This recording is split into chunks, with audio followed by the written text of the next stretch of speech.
My name is Jason Clark. I'm a Senior Associate Athletic Director, and it will be my pleasure to be your Master of Ceremonies for today's event. On behalf of Wayne State University and the Department of Athletics, I would like to thank each of you in advance for attending the 18th Annual Academic Recognition Luncheon, sponsored today by our friends at the Crowne Plaza.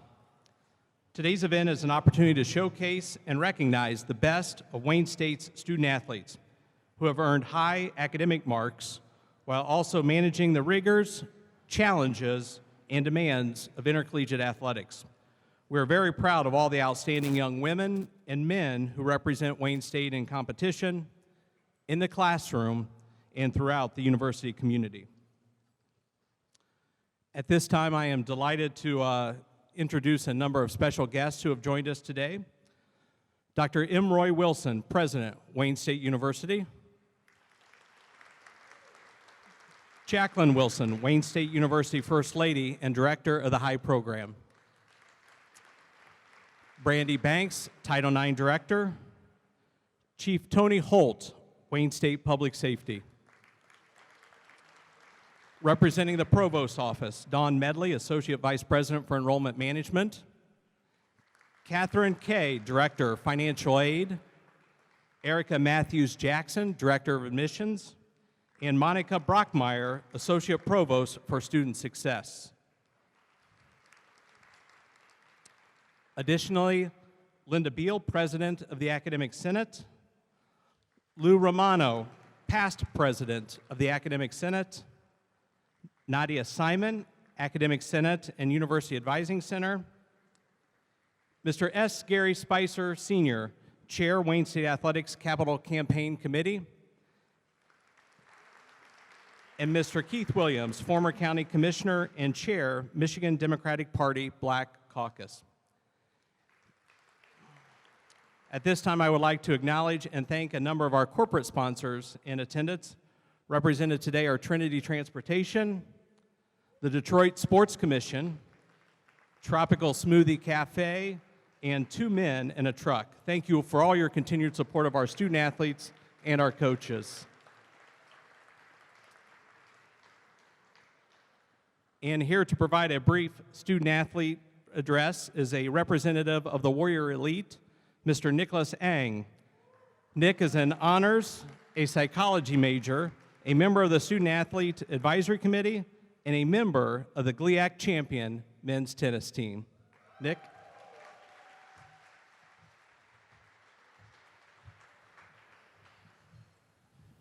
Good afternoon, everyone. My name is Nicholas Ang, and it is with distinct honor that I get to be this year's student speaker. I would first like to thank Rob and the amazing athletics department staff for putting on another great event. It's with your support that all of us can be so successful on the field and in the classroom. I'd also like to thank President Wilson, First Lady Wilson, professors, deans, and Jason Potter for attending this year's event. All right, so now for my speech. Whew. Online world communications definitely made this seem a lot easier. You could usually do my speeches just wearing a suit top and boxers, but now that the camera angle can see more than just above my waist, I can't do that anymore. Had to wear pants. All right, so to start things off, I would like all the student athletes who have been with me for 4 years here or who are graduating this year to please stand up.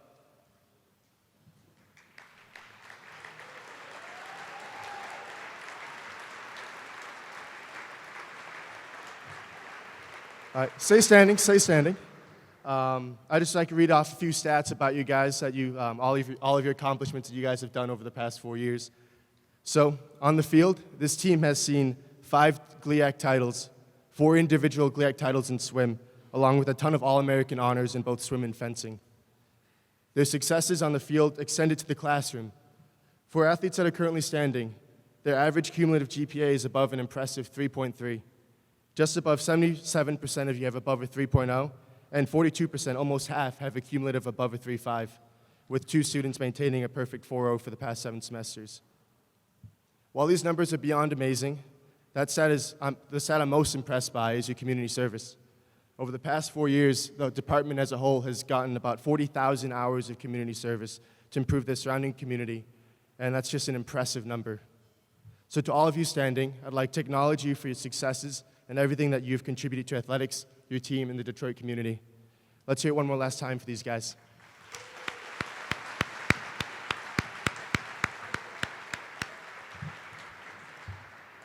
I'd also like to take a second to recognize my coach, Brian Morrow, and captain, Taylor Vane. Just yesterday, we finished off our last GLIAC match, and with their leadership, we went undefeated in our season, and not only went undefeated, but out of 56 possible points between singles and doubles, we won 53 out of those 56.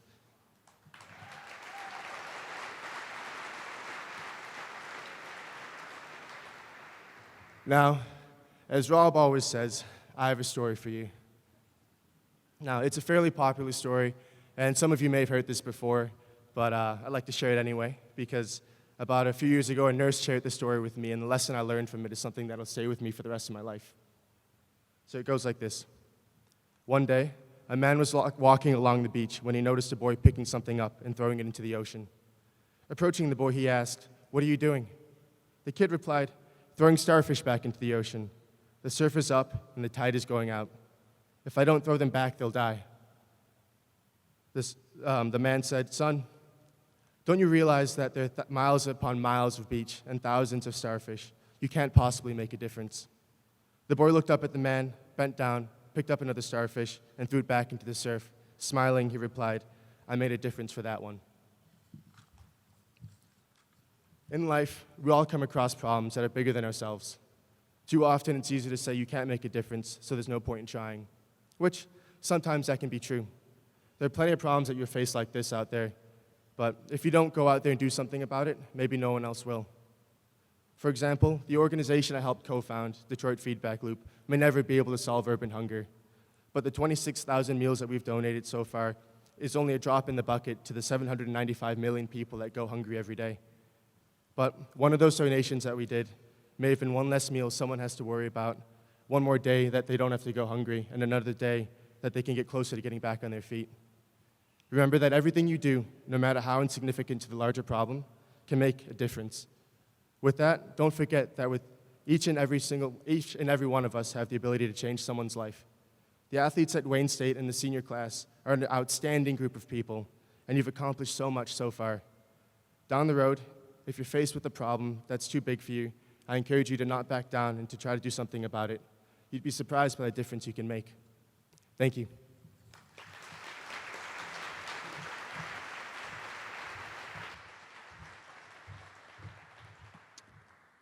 Nick, thank you. And as he mentioned, because of the Feedback Loop organization that you helped create, there are many in the city of Detroit that don't go without a meal. Congratulations. At this time, I would like to recognize all the faculty members who were invited to today's event by our student athletes. It is your dedication to teaching and research and your individual influences that have allowed these students to develop and broaden their academic endeavors. Thank you for your interest in these students by joining with them today. And finally, I would like to take a brief moment and recognize one special faculty member. Beginning with his appointment in May of 2008, and for over a decade, Professor of Law and Director of the Levin Center at Wayne Law, Robert Ackerman has served both Wayne State University and the Department of Athletics as the NCAA Faculty Athletics Representative. The Faculty Athletics Representative plays an important role on college campuses, providing oversight of the academic integrity of the athletics program and serving as an advocate for student-athletes' well-being. The NCAA requires each member institution to appoint an FAR who must be on the faculty or administrative staff and may not hold a position in the athletics department. During his tenure, Bob has regularly attended conference meetings and NCAA conventions where he served on various conference committees. Additionally, Bob created the Wayne State Faculty Liaison Program, matching interested faculty with Wayne State teams to engage in a variety of student-athlete welfare issues. And finally, as the faculty liaison to the football program, Bob can often be found on the sidelines during the football Saturdays where he has been known to suggest a play or two to the head football coach. Bob will be ending his tenure as faculty athletic representative for Wayne State, and the Department of Athletics would like to take a moment to publicly recognize and thank Bob for his years of service. Bob?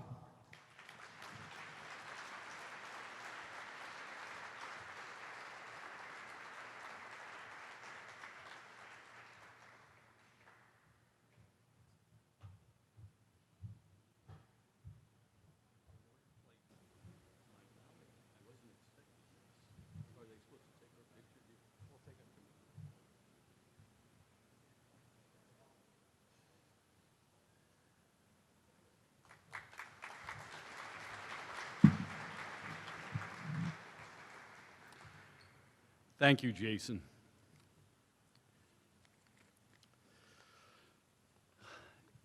In 1925, Wally Pipp was the first baseman for the New York Yankees. He was a pretty good first baseman. He'd led the American League in home runs in 1916 and 1917. He'd batted cleanup behind Babe Ruth. But on July 2nd, 1925, and no, I wasn't there. On July 2nd, 1925, Wally Pipp was slumping. Legend had it that he had a headache that day. And so Yankee manager Miller Huggins put a young first baseman named Henry Louis Gehrig into the lineup that day. 2,130 games later, Lou Gehrig finally sat down. When I became FAR in 2008, Rob Fournier told me that there were two things that I had to do: attend 3 GLIAC Management Council meetings each year, and MC the annual Academic Recognition Luncheon. And so for 9 years, I emceed this luncheon. Last year, I needed back surgery. It's gone very well, thank you. And I scheduled that surgery for the day after the Academic Recognition Luncheon. Lo and behold, the luncheon was set back one day, and so Jason Clark took over as MC and did a very fine job. I had been pipped. But I have been asked to speak this year. Jason reminded me, however, that I'm the only thing standing between you and your lunch, so I won't stand for long. I will stand to say that it's been an honor and an absolute delight to serve as FAR at Wayne State University for the past 11 years. I took on the job because I thought I could be a good citizen for the university beyond the law school, because I thought I might be able to recruit a few athletes to the law school, and because I enjoy sports. All that has become true and more, indeed a lot more.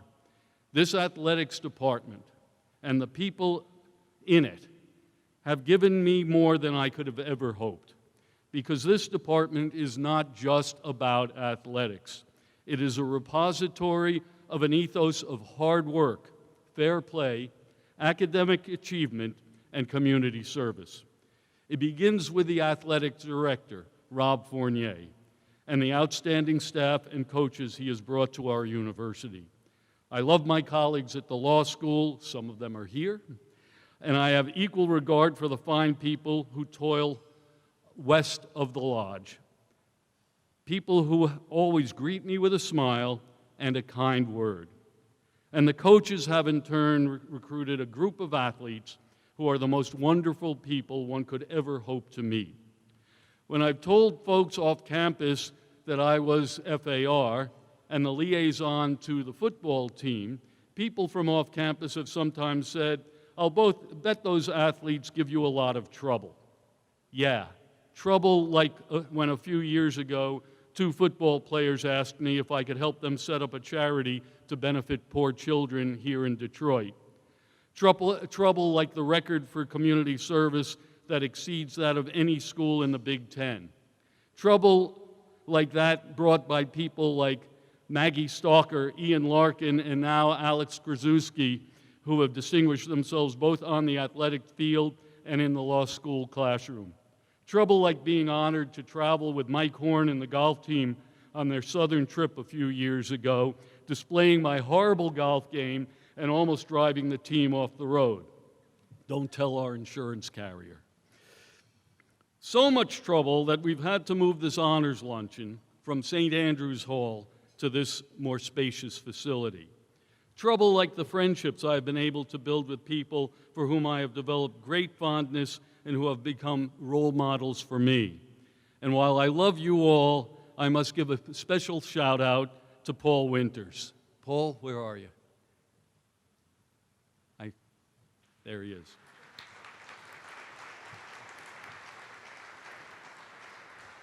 Show me a brick wall and I'll run through it for you, Paul. It's been a great trip, and while I will soon step down as FAR, it's a trip that I hope will never end. Thanks to you all.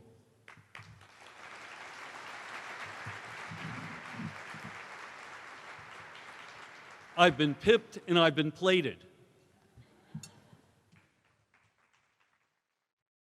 Our final speaker this afternoon, in his 19th year as Director of Athletics, Mr. Rob Fournier. Rob?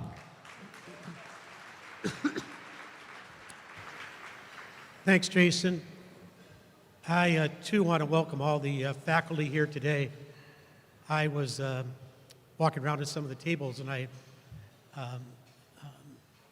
met Deb Habel, who teaches accounting in the School of Business, and I said, boy, how long have you been here? She said, 5 years. And I said, how many of these have you been to? She says, this is my first. And I said, your first? And she goes, well, I teach accounting, but it was a football player who invited her. And I think that's just a great tribute to all of the faculty that are here. I can't think of a higher honor than to be named a favorite professor and to get that invitation. I also appreciate the deans and the dean's representatives coming out here to recognize a top student athlete in your school. That's quite an honor, and certainly taking time out of your busy schedule, I appreciate that. And also Angela Thomas from the Crown Plaza. Angela, sponsoring the event, I appreciate that. I did not eat my cheesecake, so if you want that. I was reading the New York Times not too long ago, and I came across an article that was of interest to me. It said that on average, millennials spend 4 hours a day worrying. Top among those concerns was slow Wi-Fi, getting 0 likes on a social media post, getting stuck in traffic, and deciding what to wear. It said that 43% of millennials would be more concerned if their cell phone cracked than if the engine light came on in their car. I'm assuming they were using Uber or Lyft, and that's why it didn't matter.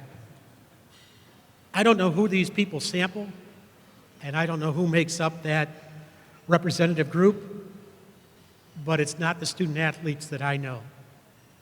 It's not the student athletes in this room. But here's a part of the article that did concern me. It said that a majority of student athletes, a majority of millennials, basically 3 in 5, think that America today is more stressful than any time in our history. And a majority of millennials believe that the American dream no longer exists for them. The American dream, America the beautiful. You know, a few years ago, I interviewed for a job at Colorado College. I've been at a lot of colleges and campuses around the country, and I can't think of a more bucolic one than that. It sits at the base of the Rocky Mountains, right in the shadow of Pikes Peak. I was there for a 5-day interview, and on one of the days after breakfast, 2 of the committee members took me up to Pikes Peak. We took the 19-mile toll road. It was breathtaking. I mean, magnificent. And at the plateau was a plaque that caught my eye. It was a tribute to Catherine Lee Bates. Now, a lot of people in this room won't recognize that name, but you will recognize the gift that she left to each of us. Catherine Lee Bates was a professor at Wellesley College, and in 1893, she traveled to Colorado College to teach some classes. She too made the trip up to Pikes Peak, albeit not in a Range Rover. What she saw there inspired her, the majesty of nature laid out before her. But it wasn't just nature. It was what America represented, the American ideal, the promise and aspirations of a country. When she came back down, she went to her hotel room and penned a poem. Those words are what make up America the Beautiful. She first published that poem in her church publication, The Congregationalist, but it was so widely accepted and so uplifting that people all over the country soon adopted it. They wanted to put it to music. In fact, there were 75 different versions until number 76. There's something about that 1776. Anyway, Samuel Ward composed the music, and today, America the Beautiful, well, it's the same one that we hear at the Super Bowl, when 75 deaf children combined with 75 blind children and Alicia Keys to sing a stirring rendition of it, a tribute to Ray Charles. It's the same one on the evening of 9/11 when members of Congress sang America the Beautiful after the tragedy of that morning. You know, when I read that New York Times article, I thought about Catherine Lee Bates. I mean, how could she write something so inspirational? How could she write something so hopeful? The condition of women in 1893, it wasn't idyllic. The life expectancy of a woman in 1893 was 47 years. The top 3 jobs for women: textile worker, maid, and laundress. If you were married, you were expected to be at home. And the American economy was in free fall because of the silver panic. The unemployment rate in Michigan alone, I looked this up, was 43%. 43%. Now, that would be stressful, especially if it's within the 43%. So, what inspired her? What got her to write that kind of hopeful message? You know, so often I see a society in which we seem to be more willing to argue than to solve.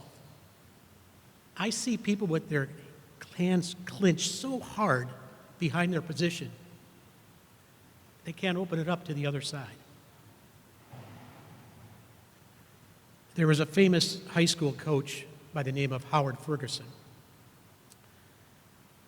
Nondescript individual, but he took a high school program and developed into a perennial state champion. But along the way, with that great success, came increased criticism. The little bickering, the little backbiting, the trying to undermine his success. It was frustrating. It was stressful. He doesn't know what he's doing. He cheats. There's got to be something that he's doing wrong. There's lots of ways to deal with stress. But Howard Ferguson came up with his axioms of leadership. Although it was written many years ago, I've often used those axioms when I've thought about situations that I'm presented with. He said that some people are illogical, unreasonable, and self-centered. Love them anyway. He said, if you're successful, you'll make some false friends and some true enemies. Be successful anyway. He said, honesty and frankness will make you vulnerable. Be frank anyway. The good you do today, well, that'll be forgotten tomorrow. But do good anyway. The biggest men or women with the biggest ideas can be shot down by the smallest of minds. Think big anyway. And what you spend years building can be destroyed overnight. Build anyway. I've often thought about those axioms and how they apply, and I'm sure as you think about it, you have your own situations in which you might see the application. But what I'm here to tell you about today is just the opposite of that. People that have a genuine goodness to help others.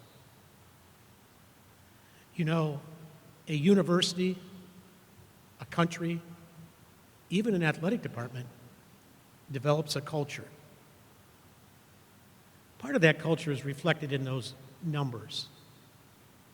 I mean, over 100,000 community service hours. Every team above a 3-point. I'm telling you, if I'm at the school down in Ann Arbor or the one up in East Lansing, we're getting a parade. And it just seems to be lost in what we do.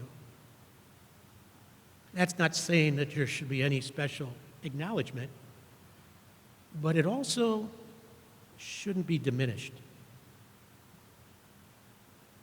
Also, a culture is reflected in character. And that's what I see when I see coaches and staff and student athletes. I'm going to give you a couple of quick glimpses. Every year we do the Alan Trammell Lance Parrish baseball camp, thanks to my good friend Gary Spicer. We bring hundreds of small kids onto campus, and it's partly to learn the skills of baseball, but also some other fundamental skills. This year, after the camp, I received a note. Now, I'm not thinking a lot of those kids are going to follow Alan Trammell into the Hall of Fame, but I'm thinking a few of them are going to follow us into Wayne State. Anyway, the father who wrote me the note had brought his 11-year-old son and 2 of his friends to the camp. He said that he teaches in high school and he was struck by the difference in baseball student athletes from what he sees on an everyday basis. He said they were respectful, they were attentive, and they were genuinely interested in helping out these little kids who can sometimes be a little bit unruly. But what really caught his attention was when the camp was over with. You see, it had snowed that morning. I know. Who would have thought snow in Detroit in December? Anyway, he was bemoaning the fact that he would have to clean his car off, not to mention the fact that he knew his wife had borrowed his scraper. But when he got to his car, it was completely cleaned. In fact, every car in the parking lot was cleaned. You see, during the last session, some of the baseball players went out and cleaned off all the cars. We don't count that as community service hours. But we do count it as community. You know, I always think of Wayne State as kind of an oasis around areas that have seen some difficult economic times, most especially some of the schools. One of those schools is Noble Elementary School. not far from campus. The kids there have a difficult learning challenge. They come from a lower socioeconomic environment, and most of the time when they come to school, it's without socks, shoes that have been handed down 2 or 3 times, without coats, and sometimes by the end of the month, disheveled because the family has just run out of the sundries to clean them up properly to go to school. That's reality. Mary Drayden from the school had reached out to our student athletes. Could you do something to help the kids out? They could really use it. Now, what they agreed to do was to adopt a family. And I know we've all heard about adopt a family programs. But this wasn't giving a toy to a kid. No, these were families that were desperate. They needed blankets and towels and plates and silverware. They needed the basic necessities that we all take for granted. Now, despite what some people will tell you, student athletes don't have a lot of money. And they got families of their own. And it's Christmas. But they accepted the challenge.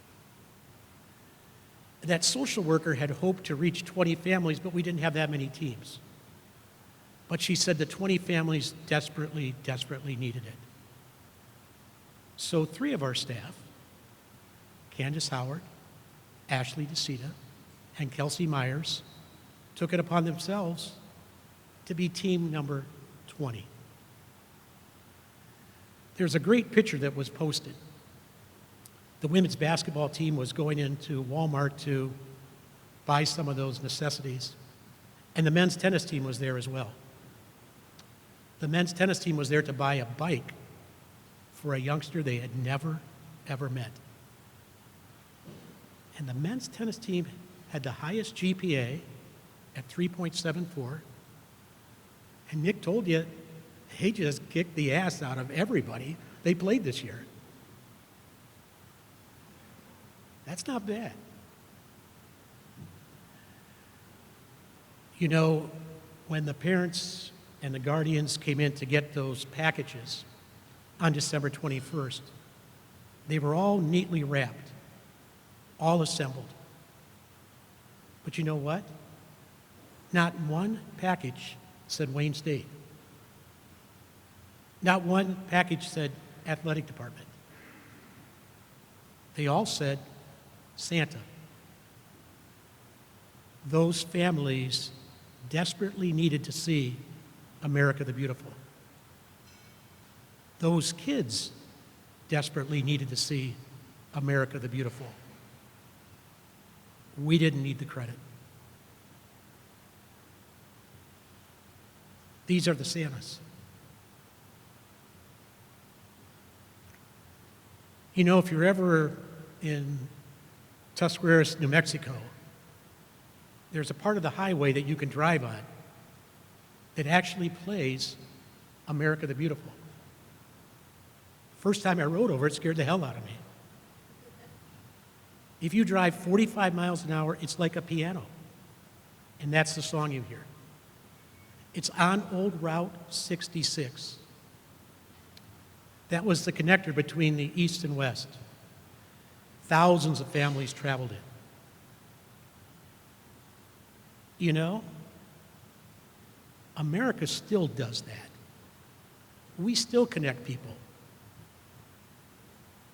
regardless of your color, your nationality, your ethnicity, your background. Don't let anybody tell you differently. And if you want an example of that, hobble with me across the lodge. I'll show it to you every single day. The young men and the young women in this office, they're going to travel many highways in their lifetime, both literally and figuratively. There'll be highways of discovery. There'll be highways of curiosity, there'll be highways of inspiration. But each one of those roadways, they'll reflect America the Beautiful, because that's who the student athletes are. Congratulations. Go Warriors.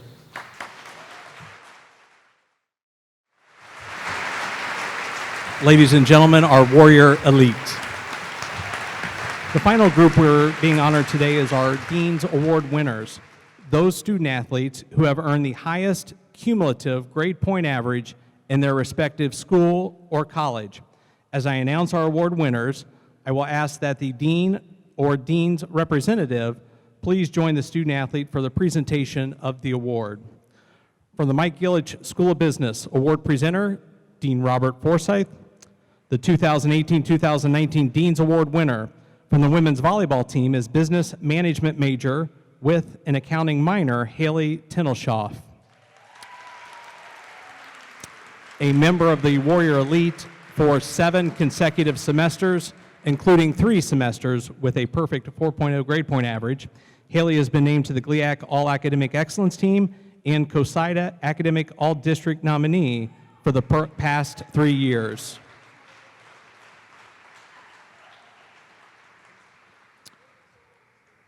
From the College of Education, award presenter, Assistant Dean Nate McAutry. The 2018-2019 Dean's Award winner from the Women's Cross Country and Track Program is kinesiology major, Miss Teresa Deal.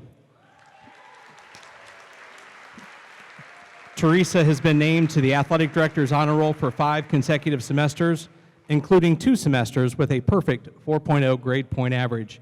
She has been named to the GLIAC All-Academic Excellence Team and was awarded the United States Track and Field Cross Country Coaches Association All-Academic Honors last fall.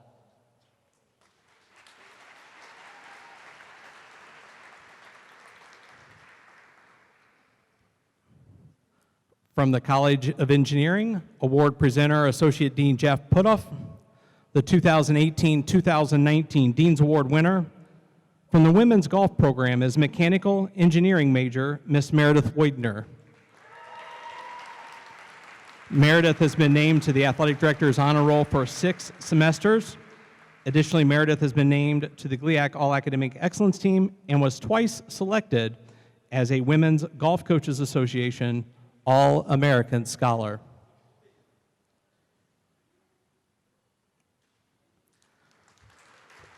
From the College of Fine, Performing, and Communication Arts, awards presenter, Associate Dean Laura Lee Castley.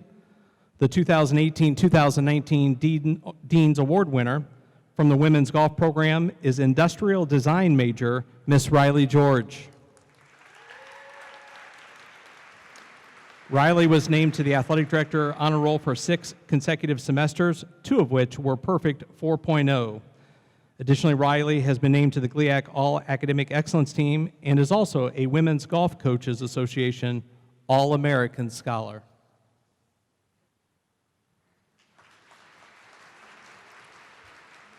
From the College of Liberal Arts and Sciences, award presenter, Associate Dean Heather Dillaway. In the 2018-2019 Dean's Award winner from the Women's Volleyball Program is Political Science major, Miss Alexa Metner.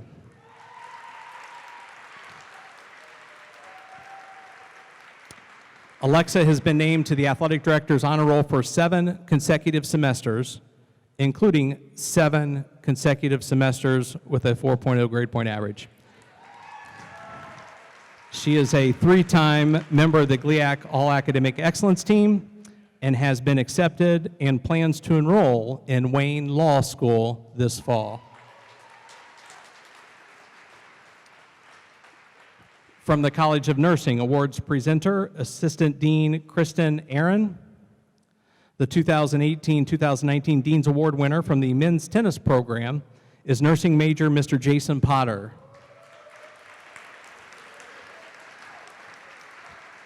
Jason has been named to the Athletic Director's Honor Roll for 7 consecutive semesters, including 1 with a perfect 4.0 GPA. He has twice been named to the GLIAC All-Academic Excellence Team and is an International Tennis Association Scholar Athlete. From the Urban D. Reed Honors College, award presenter Dean John Corvino. The 2018-2019 Dean's Award winner from the men's tennis program is psychology major Mr. Nicholas Ang.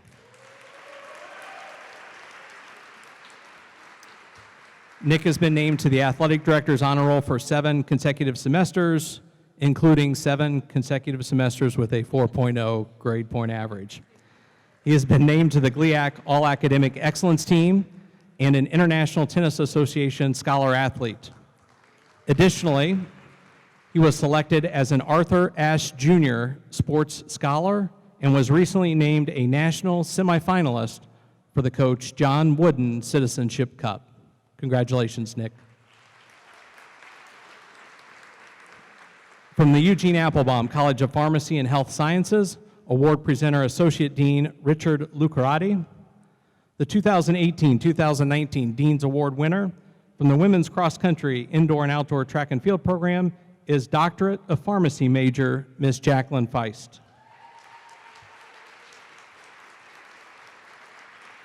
Jacqueline has been named to the Athletic Director's Honor Roll for 4 semesters and has been named GLIAC All-Academic Excellence Team and twice received the United States Track and Field and Cross Country Coaches Association All-Academic Honors.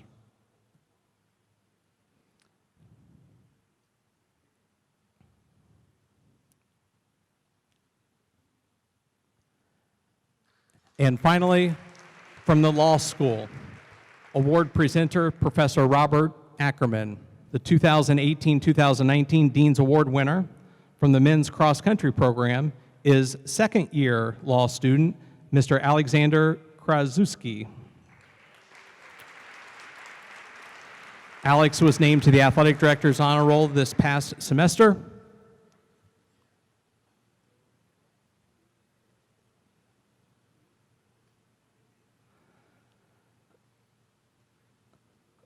Ladies and gentlemen, how about a nice round of applause and congratulations to our Dean's Award winners.